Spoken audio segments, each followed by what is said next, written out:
মুন্না, তন্নি, তোমরা কোথায় আছো দেখেছো? আরে তুমি আসছো?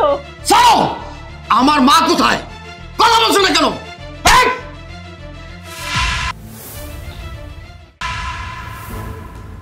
ভাইয়া তুমি হঠাৎ করে বাসে? মুন্না, আমার মা কোথায়?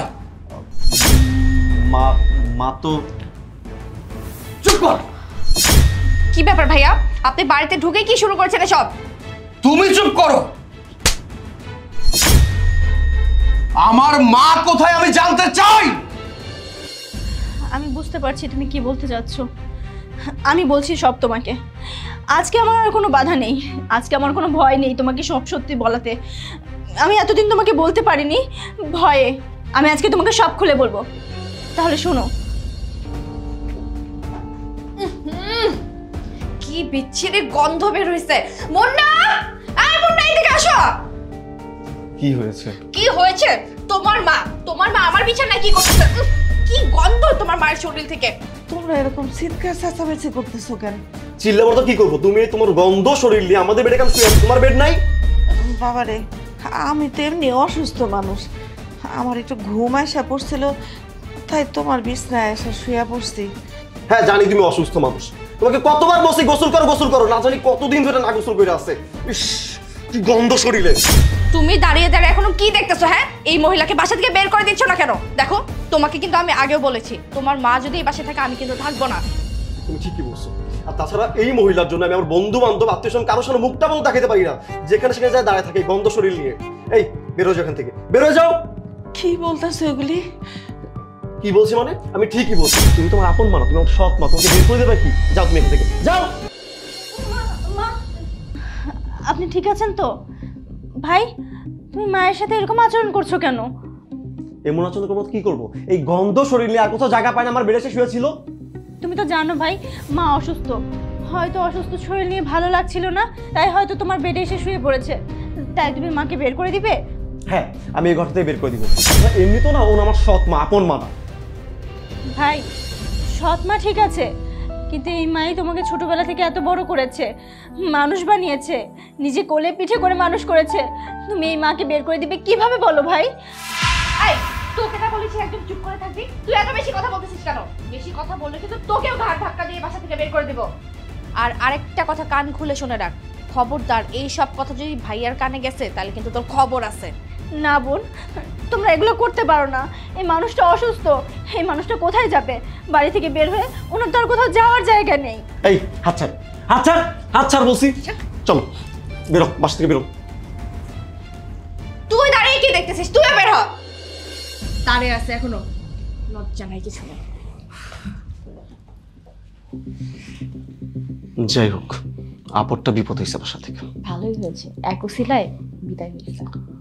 একদিকে ভালোই হবে, এখন থেকে বড় ভাই টাকা পাঠাবে, আমরা বসে বসে খাবো। আর ওই চাকরিটা আছে না, ওকে ইচ্ছে মতো খাটাই খাওয়া যাবে। একদম ঠিক কথা বলছো, আমরা পায়ের উপর পা তুলে খাবো আর চাকরিটা কাজ করবে আর ওর জামাই টাকা পাঠাবে।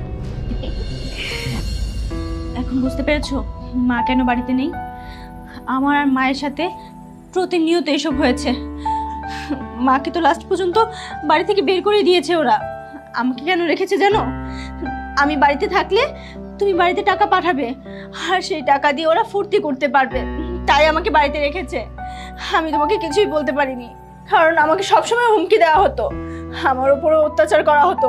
মায়ের উপর যেমন অত্যাচার করা হয়েছে, এমনকি আমার গায়েও হাত তুলতো, আমাকে সবসময় থ্রেডের উপর রাখতো যাতে আমি কখনো তোমাকে কোনো কিছু না বলি। আরে বাবা, তুমি কেমন আছো? কখন এলে? ও আচ্ছা, আপনি চলে আসছেন। মুন্না, এই বাড়িতে আমার মায়ের ঠাঁই হয় না, অথচ তোমার শ্বশুরের জায়গা হয়। কি ব্যাপার? আপনি এখানে কেন আসছেন? আপনি কে? বাবা, তুমি উত্তেজিত হচ্ছে কেন? একটু শান্ত হও। শান্ত হব? হ্যাঁ, যে মায়ের জন্য আমি প্রবাসে পড়ে আছি, আমার মা যেন সুখী শান্তিতে থাকে, ভালো থাকে, আমার পরিবারটা যেন ভালো থাকে, সেই মা এই বাড়িতে নেই, আর আমি শান্ত হব, তাই না? বাবা, আমি তোমার বাবার বয়সী, তোমার মুরব্বী। হ্যাঁ, আপনি আমার বাবার বয়সী, এই জন্য আমি এখন অব্দি ভালো মতো কথা বলছি, আর তা না হলে আমার এই জুতাটা দেখছেন না, আপনার গালে উঠতো। যান এখান থেকে, যা বলছি। মুন্না, তোকে বলছি, তোকে তো আমি কোনোদিন সৎ ভাই ভাবিনি। হ্যাঁ, তুই যখন যেটা আমার কাছে চেয়েছিস আমি একটা বারের জন্য না করিনি। আমার কাছে মনে হয়েছিল আমার ভাই আমার কাছে একটা আবদার করেছে, সেটার জন্য যদি পৃথিবীর সকল মানুষের কাছে আমার ছোট হতে হয় আমি হব, আমি হয়েছি। তুই যখন আমার কাছে যেটা চেয়েছিস আমি একটা বারের জন্য না বলিনি, আমি একটা বারের জন্য এই পৃথিবীকে বলিনি তুই আমার সৎ ভাই। আমি সব সময় তোকে নিজের ভাই চোখে দেখেছি, আর তুই তুই আমাকে সব সময় সৎ ভাইয়ের মতো দেখেছিস। হ্যাঁ, তোর জন্য আমি কি না করেছি মুন্না? তুই আমাকে বলেছিলি আমি তন্নিকে ভালোবাসি, বিয়ে করতে চাই। আমি একটা বারের জন্য না করিনি।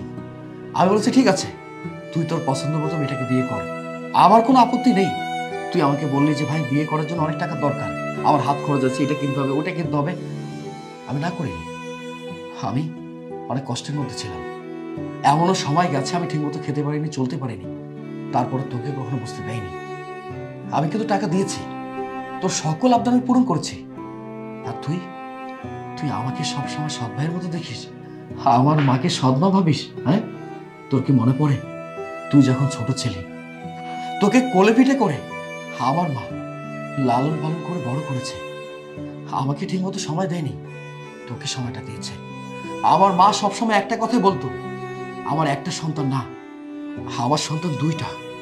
ঠিক আছে, আমি সেটা বিশ্বাস করেছি। আমার কাছে মনে হচ্ছে হ্যাঁ, আমার মা একদম ঠিক কথা বলেছে। আরে তুই যে আমার মাকে এই বাড়ি থেকে ঘাড় ধাক্কা দিয়ে বের করে দিলি, তার আগে কি একটা বারের জন্য এইসব কথা মনে পড়েনি? হ্যাঁ, তোর বুকটা কাঁপলো না? যে মা আমার জন্য এত কিছু করেছে সেই মাকে আমি কিভাবে ঘাড় ধাক্কা দিয়ে বাড়ি থেকে বের করে দিতে পারি? আমার মা তোর কাছে গন্ধ হয়ে গেছে, তাই না? যেই মা তোর জন্য এতদিন এত কিছু করলো তখন আমার মা গন্ধ হয়নি, এখন গন্ধ হয়ে গেছে, তাই তো? ঠিক আছে, আরেকটা কথা, তুই আমার মাকে এই বাড়ি থেকে তাড়িয়ে দিয়েছিস না? তুই কি একটা কথা জানিস, আমাদের সকল সয় সম্পত্তি যা কিছু আছে না কেন সবকিছু আমার মায়ের নামে লেখা। আমার বাবা মারা যাওয়ার আগে আমার মায়ের নামে সবকিছু লিখে গেছে, আর আমার মায়ের সম্পত্তি যদি পাওয়ার ভাগ থাকে সেটা আমার আছে, কারণ উনি আমার মা। আর তুই তুই তো আমার সৎ ভাই। আমি কখনো এই কথাটা বলিনি, আজকে প্রথমবারের মতো বলছি তুই আমার সৎ ভাই, কারণ তুই এমন একটা কাজ করেছিস সেটা কখনো মেনে নেওয়ার মতো না। তুই এখন এই মুহূর্তে এই বাড়ি থেকে চলে যাবি, এই বাড়িতে থাকার তোর কোনো অধিকার নেই।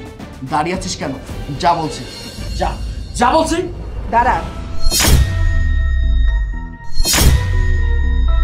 মা,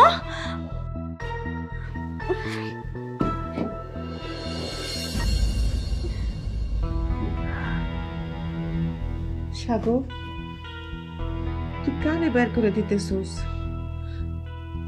আরে মুন্না তোর ছোট ভাই, ও না হয় অন্যায় করছে, একটা ভুল করে ফেলাইছে, আমারে বাসার থেকে বাইর করে দিছে, বুঝতে পারে নাই, সেই জন্য তুই ওরেও বাইর করে দিবি?